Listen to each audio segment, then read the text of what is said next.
할렐루야. 우리 반갑습니다. 좌우성도 인사하겠습니다. 반갑습니다. 예. 한 주간 잘 지내셨죠? 예. 오늘 예배 잘 우리 집중할 수 있길 바라고, 이제는 우리가 히브리서 1장, 2장을 마치고 이제 우리 3장으로 들어오게 되어져서, 우리가 다른 것은 다 몰라도 히브리서에서 아주 우리가 많이 들었던 구절 가운데 3장 1절 하반절에 예수를 깊이 생각하라라고 하는 이 말씀은 많이 우리가 들어본 말씀이에요. 그래서 족자, 성구 이런 데에도 그 예수를 깊이 생각하라라고 해가지고 이렇게 집에도 써놓은 집이 많고 교회에 들어가는 입구에도 써놓은 게 많고 그래요. 오늘은 이 예수를 깊이 생각하라라고 하는 것을 우리가 다음에 더 나누고, 오늘은 이 앞부분에서 다른 부분을 우리가 좀 나누려고 합니다. 우리는 히브리서 2장까지 하나하나 어떤 부분을 우리가 살폈냐면, 예수님 이 땅에 오신 성육신의 목적, 그가 오신 이 땅에 오신 취지가 무엇인가라고 하는 것을 살폈어요. 그 가운데 이 히브리서 저자는 주의 교회에 사랑하는 성도들을 향하여 어떤 호칭을 쓰냐면 형제들이라고 하는 호칭을 사용합니다.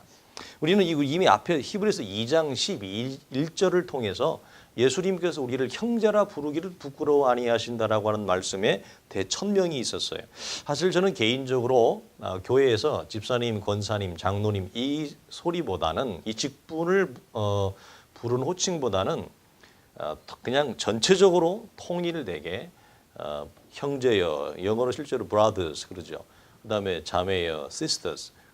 그래서 우리가 이 바울의 서신들도 보면 형제와 자매라는 말을 굉장히 많이 써요. 친애하는 형제와 자매, 그리스도 안에서 한 형제요 한 자매된, 이런 표현을 되게 많이 써요. 그래서 목회자와 장로로 부름을 받은 자 외에는 사실은 저는 개인적으로는 형제님, 자매님 이렇게 부르는 게 더 따뜻하고 친근하다고 봐요. 권사님 좀 딱딱하지 않아요? 장로님 좀 딱딱하잖아. 집사님 이런 것보다는 그 표현이 더 좋다고 생각을 해요. 그래서 예수님이 성육신을 통해서 우리 가운데 이루어 놓으신 놀라운 것은 뭐냐면, 주님과 우리와의 관계가 하나님 아버지 앞에서 한 형제요 또한 함께 부르심을 받은 자가 되었다라고 하는 것. 이것의 의미가 뭐냐면, 우리는 주님 앞에 동일한 가족 공동체요, 동일한 한 운명으로 영적 운명을 우리가 가지고 있다라고 하는 증거이기도 합니다. 그런데 오늘 본문에 이렇게 보게 되어지면 이 형제들아라고 하는 말 앞에 보면 그냥 형제들이라고 하지 않고 어떤 다른 호칭을 쓰는데 뭐라고 말씀하냐면 거룩한 형제들이라 이렇게 부릅니다. 여러분, 우리가 기억할 것은 하나님의 교회 공동체의 부름을 받은 우리는 그저 그리스도 예수 안에서 새롭게 지으심을 받은 새로운 하나님의 나라의 백성들인데, 그 백성들이 우리를 향해서 성경은 뭐라고 말씀하냐면 예수 그리스도를 통해서 우리가 거룩하게 함을 입은 자들이 된 거예요. 그러니까 원래 우리는 첫 창조의 상태, 우리의 이 자연적인 상태를 가지고는 우리는 거룩한 상태가 될 수 없어요. 우리는 절대 거룩한 존재가 되어지지 못합니다. 우리는 죄와 이 육체의 욕심이 가득한 존재예요. 사실 조금 표현이 조금 강렬하긴 하지만 우리가 가끔 드라마나 영화에 보면 그런 용어가 나오죠. 아주 이 나쁜 이 주인공을 향해서 아주 사악하다 이런 말을 쓰는데, 사실 사람은 죄악이 가득해서 그 죄악이 가득한 표현을 다른 말로 표현하면 사람은 거룩한 존재가 아니라 어떻게 보면 사악한 존재예요. 그래서 어리면 어린 대로, 중간이면 중간대로, 크면 큰 대로, 나이가 들면 나이가 드는 대로 사람은 절대로 거룩한 존재가 되어지지 못한다. 우리 스스로는, 우리 안에 첫 창조의 상태로는. 그러나 우리가 누구 때문에? 예수 그리스도를 통해서 주 안에 있을 때만, 새롭게 창조하심을 받을 때만 우리는 주님이 우리를 향해서 뭐라고 호칭하시냐면 그냥 형제라 아니고 거룩한 형제들이라 이렇게 호칭을 받아요. 그래서 이 거룩함이라고 하는 것은, 기억하실 것은 우리가 만들어낼 수 없다는 거예요. 우리 스스로 노력하거나 우리 스스로 도를 행하거나 우리 스스로 구제와 덕을 행하고 선행을 많이 쌓아서 우리가 이루거나 도달하거나 우리가 그 자리에 올라갈 수 있는 게 아니에요. 이건 철저히 그리스도 예수 안에서 우리가 새롭게 지으심을 받은 새로운 하나님의 백성들에게만 무엇이 덧입혀지는 거예요. 그래서 거룩하심과 의의 옷은 우리가 만든 게 아니라 예수 그리스도를 통해서 덧입혀지는 거예요. 우리가 그래서 창세기에 보면 아담과 하와가 하나님 앞에 불순종해서 짓지 말아야 될 관계를 통해서 하나님 앞에 범죄하죠. 그리고 나서 주님이 어린 양의 이 어린 짐승을 잡아서 가죽 옷을 지어서 아담과 하와에게 뭐죠? 입혀줍니다. 그래서 아담과 하와가 스스로 옷을 입는 게 아니라 하나님이 죄를 지은 인생을 불쌍히 여겨서 희생제물을 통해서 덧입혀주는 거예요. 굉장히 중요한. 그래서 고린도후서에도 보면 우리가 사도 바울이 어떤 걸 고백하게 되죠? 우리의 첫 육체의 장막이 무너지고 육체의 장막이 무너지면 사람의 손으로 짓지 아니하는 새로운 장막이 오는데 그 장막을 뭐라고 얘기해? 우리에게 덧입혀진다고 해요. 이 굉장히 중요한 표현이에요. 그래서 우리 거룩이라고 하는 것은 절대 우리는 거룩한 존재가 되어지지 못한다. 우리는 거룩할 수 없어요. 예. 오직 그리스도 예수 안에서 우리는 뭐죠? 거룩과 의로움이 우리에게 덧입혀진 거예요. 그래서 사도가 뭐라고 얘기하냐면 너희는 거룩한 형제들이라 라고 하는 말을 우리에게 사용하고 있다. 그래서 하나님의 자녀들의 첫 번째 특징은 뭐냐면 거룩한 거예요. 그리고 그래서 하나님의 교회 공동체의 첫 번째 특징이라고 해도 뭐라고 말씀하냐면 거룩한 교회. 예, 그래서 이 우리가 사도신경에도 보면 거룩한 교제를 실제로 보면 Holy Communion이라는 말을 써요.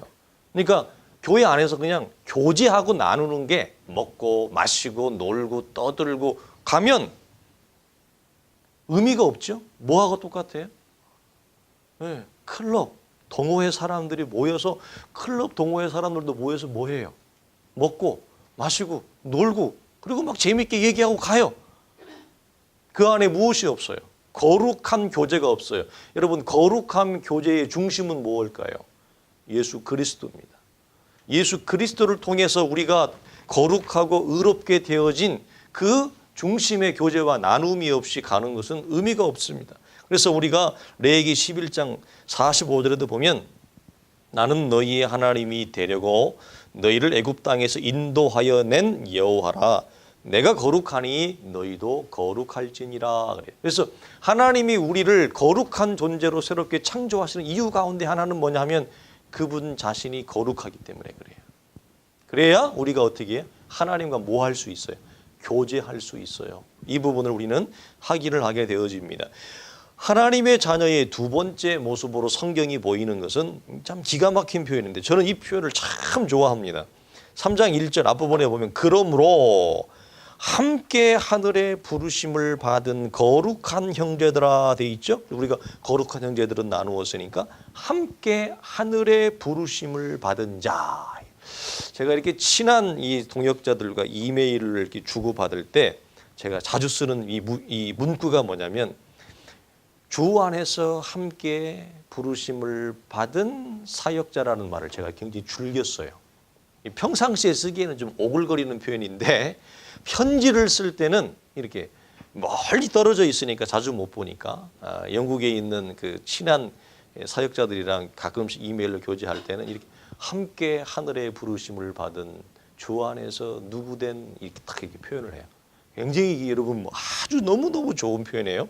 여러분 하나님의 자녀의 특징이 뭐냐? 어디로부터 부르심을 받았다고요? 우리가 하늘로부터 부르심을 받았는데 혼자가 아니라 함께 together 하나님의 교회 공동체로서 우리가 하늘의 부르심을 받았다라고 하는 것. 여러분 이 의식을 우리 친구들이 어리지만 분명히 가지고 있었으면 좋겠어요. 예수 믿는 우리는 하늘의 부르심을 받은 자들이에요. 하늘의 부르심, 즉 하나님의 부르심을 받은 자라고 하는 사실을 분명히 기억해야 되는데 여기서 말하는 하늘이 우리가 지금 내리막을 쳤는데 눈에 보이는 저 하늘을 얘기하지 않고 이 하늘은 뭐냐면 하나님이 계시는 하나님의 나라를 말해요. 그래서 우리가 하늘 하면 뭐죠? 눈에 보이는 저 파란 하늘이 있죠. 그걸 우리는 보통 하늘이라 그래요. 근데 성경에서 말하는 하늘은 뭘 말하냐면 이 눈에 보이는 아주 이쁜 파란색 하늘이 아니라 하나님의 영광과 하나님의 임재와 하나님의 신적인 통치가 충만하게 있는 그곳, 그것을 뭐라고 한다고요? 하늘. 우리가 다른 말로 뭐라고 그래? 그걸 천국이라 그래요. 천국. 그래서 하나님의 나라, 하늘, 천국은 어떤 곳이다? 하나님의 통치와 다스림, 하나님의 임재, 하나님의 영광. 근데 그게 어때요? 신적인 하나님의 영광과 통치가 얼마나 큰지 해와 달과 별보다도 큰 하나님의 빛이 뭐죠? 충만하게 있는 그곳이 뭐예요? 하나님의 집이라고 하는 거예요. 근데 우리가 어디로부터 부름을 받았다고요? 그 하나님의 해와 달과 별보다도 큰 하나님의 영광의 빛이, 통치의 빛이, 그 신적인 권위의 빛이 비추는 하나님이 계신 그곳으로부터 우리가 뭘 받았어요? 부름을 받았다라고 하는 거예요. 그래서 중요한 것은 우리가 이것에 어떤 의미를 받을 수 있느냐면 우리가 장차 그리스도의 신령한 몸을 덧입은 채로 살아갈 우리의 집이 어디예요? 이 땅에서는 여기가 우리의 집이지만 우리가 앞으로 들어갈 진정한 하나님의 나라의 집은 어디예요? 우리를 부른 곳, 하나님이 계신 곳. 그것이 바로 저와 여러분의 뭐죠? 진짜 거할 곳이라고 하는 거예요.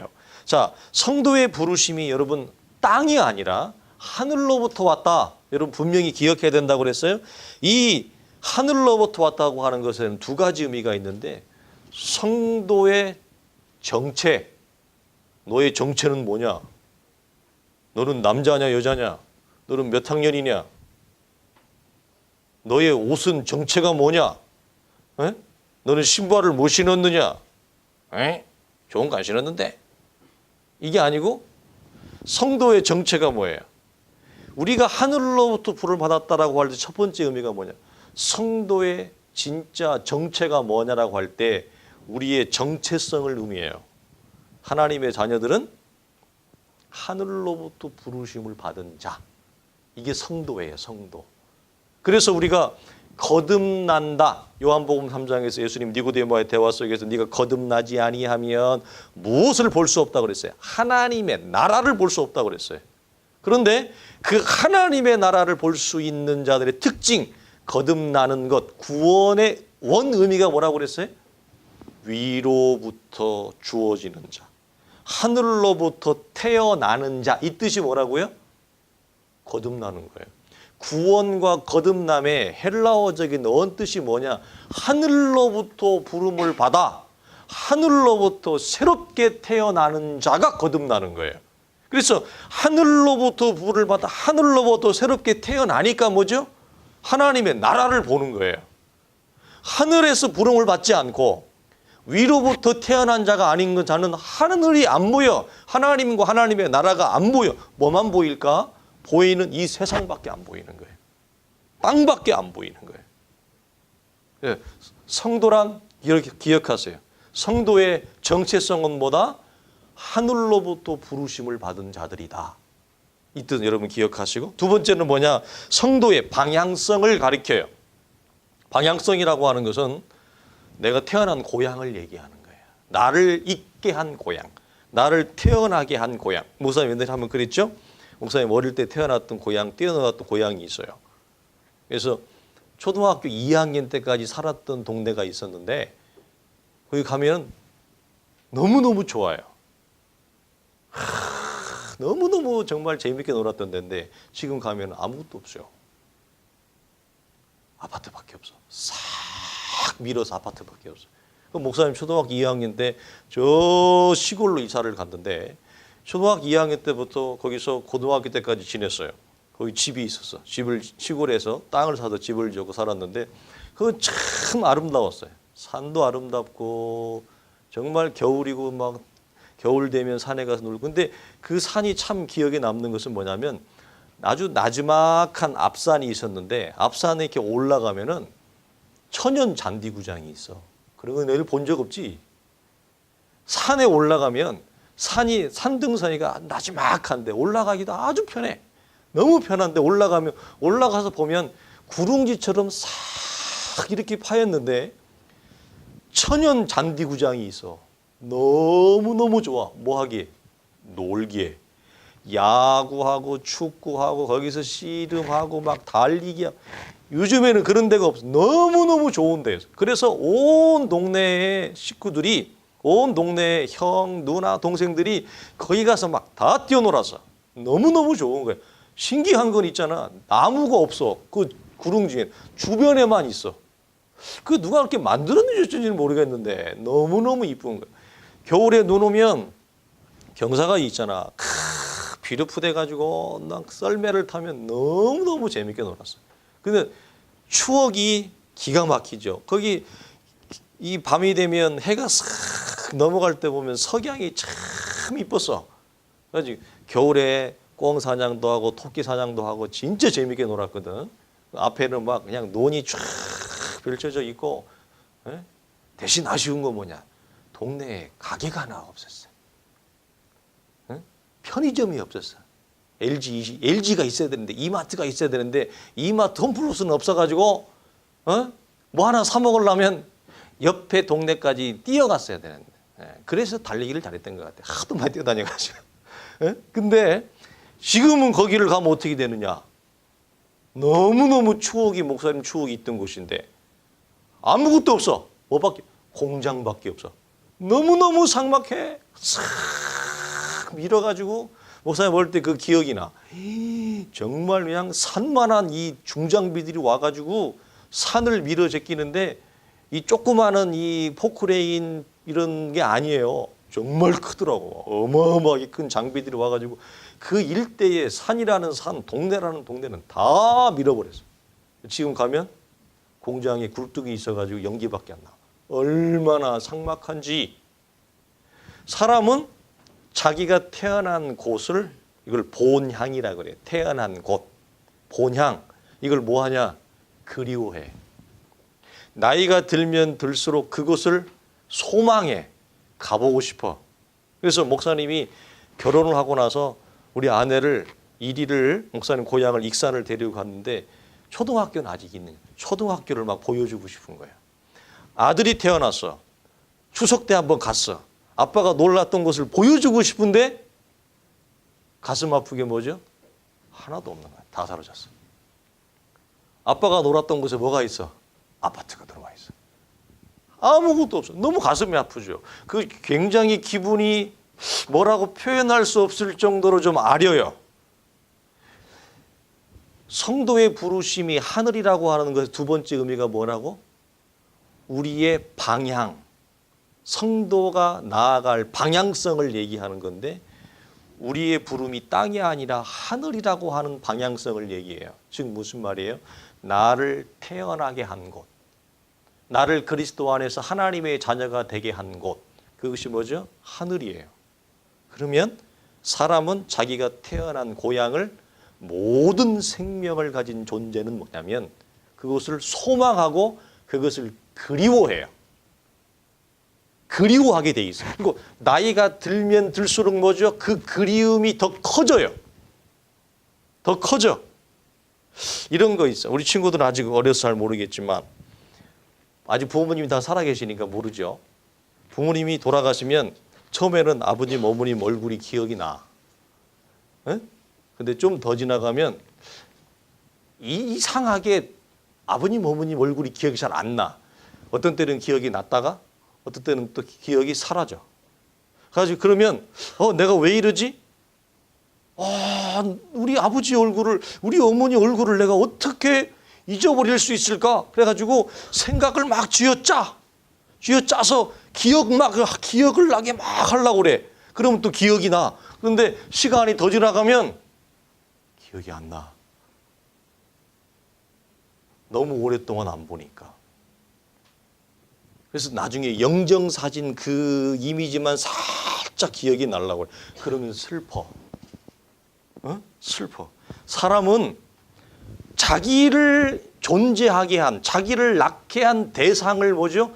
소망하고 그리워해요. 우리의 방향이 하늘이라고 하는 것은 뭐라고? 그래서 하나님의 자녀들은 어디를 소망하게 돼 있다고요?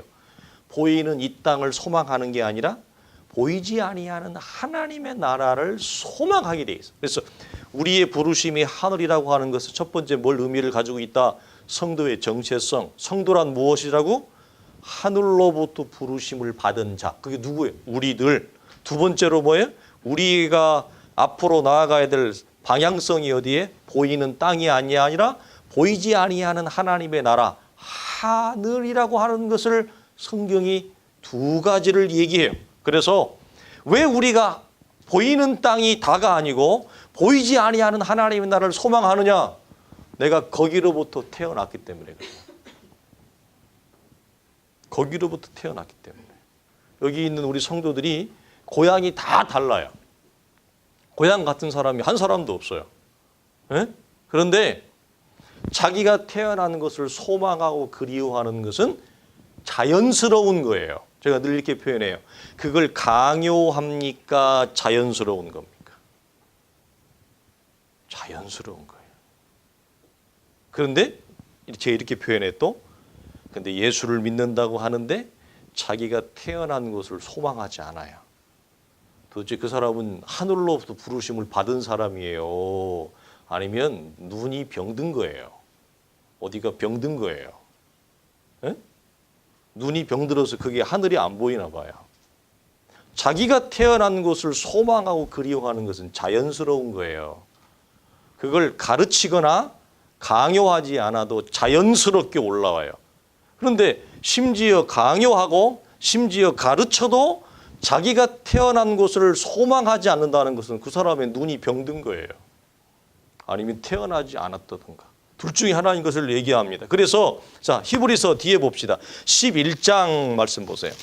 히브리서 11장 13절로 16절에 있는 말씀 보면 믿음의 선진들의 발자취를 쭉 얘기하면서요. 13절로 15절 말씀 보면 기가 막힌 말씀이 나오는데 16절까지 자, 다 같이 봅시다. 13절로 16절까지 시작. 이 사람들은 다 믿음을 따라 죽었으며 약속을 받지 못하였으되 그것들을 멀리서 보고 환영하며 또 땅에서는 외국인과 나그네의 대임을 증언하였으니 그들이 이같이 말하는 것은 자기들이 본향 찾는 자임을 나타냄이라. 그들이 나온 바 본향을 생각하였더라면 돌아갈 기회가 있었으려니와 그들이 이제는 더 나은 본향을 사모하니 곧 하늘에 있는 것이라. 이러므로 하나님이 그들의 하나님이라 일컬음을 받으심을 부끄러워하지 아니하시고 그들을 위하여 한 성을 예비하셨느니라. 아멘. 자, 23절에 뭐죠?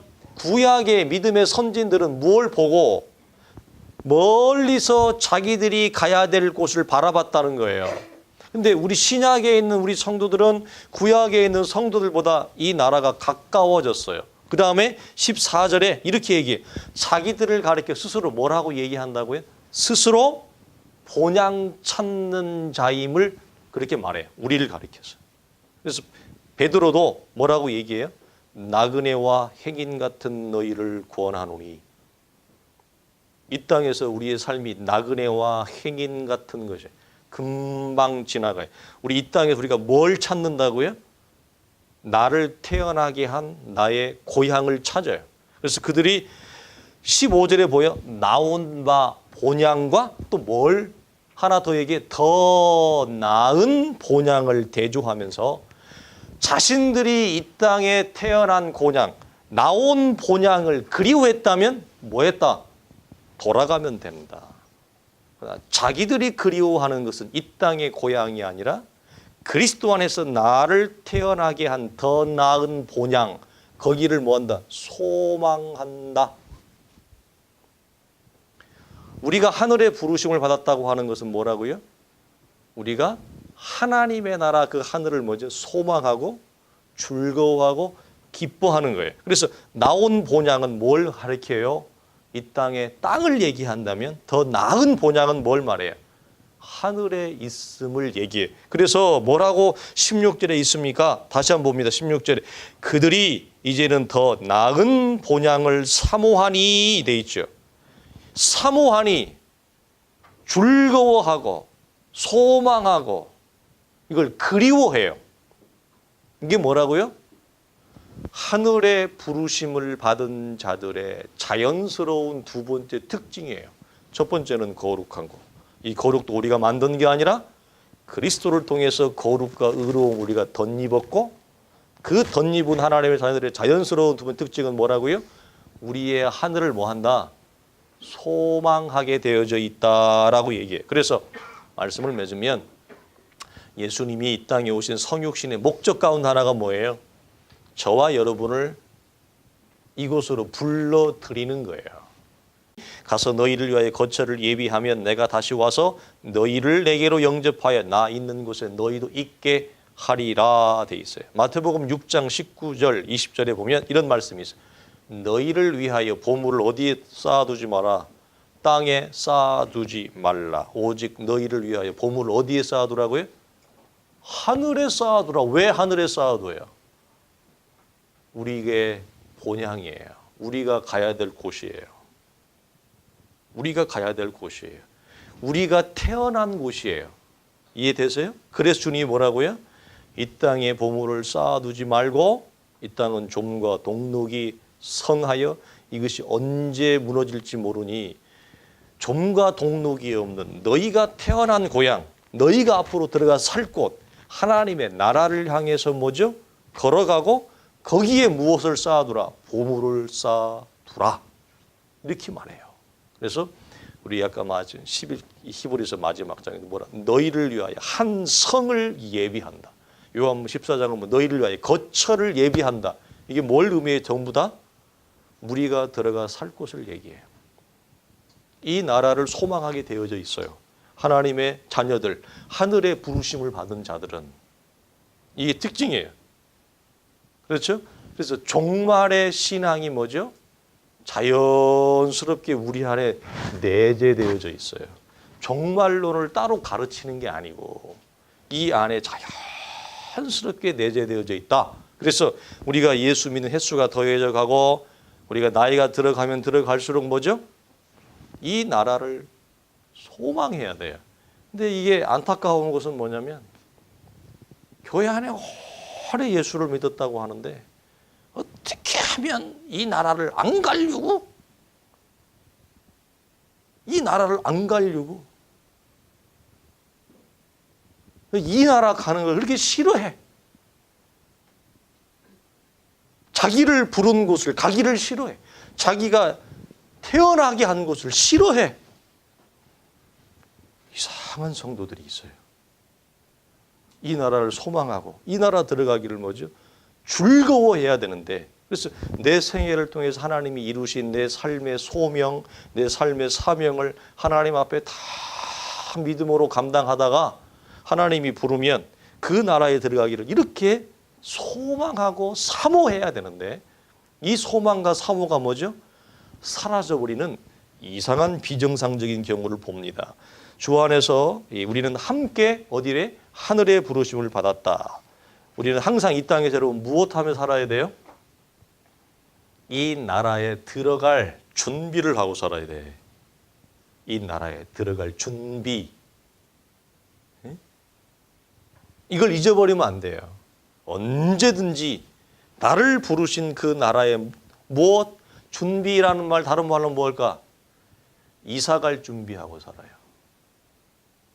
예수 믿는 사람들은 이사갈 준비, 전세계약 끝나는 것만 준비하지 말고 월세계약 끝나는 것만 준비하지 말고 하나님의 나라에 들어갈 이사갈 준비를 하고 살아가는 게 뭐예요? 하나님의 자녀요 성도라라고 하는 것입니다. 우리 다음 주에는 이 부르심이 혼자가 아니라 함께 부르심을 받았다라고 하는 그 주제를 함께 나누고자 합니다. 기도하겠습니다. 하나님 아버지 감사합니다. 우리는 하늘의 부르심을 받은 자들이요 땅의 부름을 받은 자들이 아닌 것을 기억하게 하시고 우리는 위로부터 태어났으며 하나님의 영광과 통치와 임재가 충만한 곳이 곧 우리의 집인 것을 늘 의식하고 기억하여 하나님 이 땅에 우리 주어진 걸음에 최선을 다하여 믿음으로 살아가지만 하나님 언제든지 우리의 마음의 가장 깊은 곳에 하나님의 나라에 하나님 이사갈 준비를 믿음으로 하며 기름등불 들고 하나님 깨어있는 슬기로운 처녀처럼 우리의 믿음이 환하게 깨어있으며 밝아있는 사랑하는 성도들 주의 교회가 되어줄 수 있도록 우리 하나님 역사하여 주옵소서. 우리 주 예수 그리스도의 이름으로 간절히 기도하옵나이다. 아멘. 이제는 우리 주 예수 그리스도의 은혜와 우리 하나님의 크신 사랑과 성령의 감화감동 역사하심이 하나님의 나라를 소망하며 그 나라를 대망하며 그 나라를 그리워하며 언제든지 그 나라에 들어갈 준비로 깨어있는 자로 이 땅을 살아가기를 원하는 사랑하는 온 성도들의 믿음의 걸음과 우리의 삶의 모든 하나님 영역과 사랑하는 우리 자녀들의 학업과 성도들의 가정과 기업 위에 주의 교회 위에 이제로부터 영원토록 항상 함께 있을지어다. 아멘.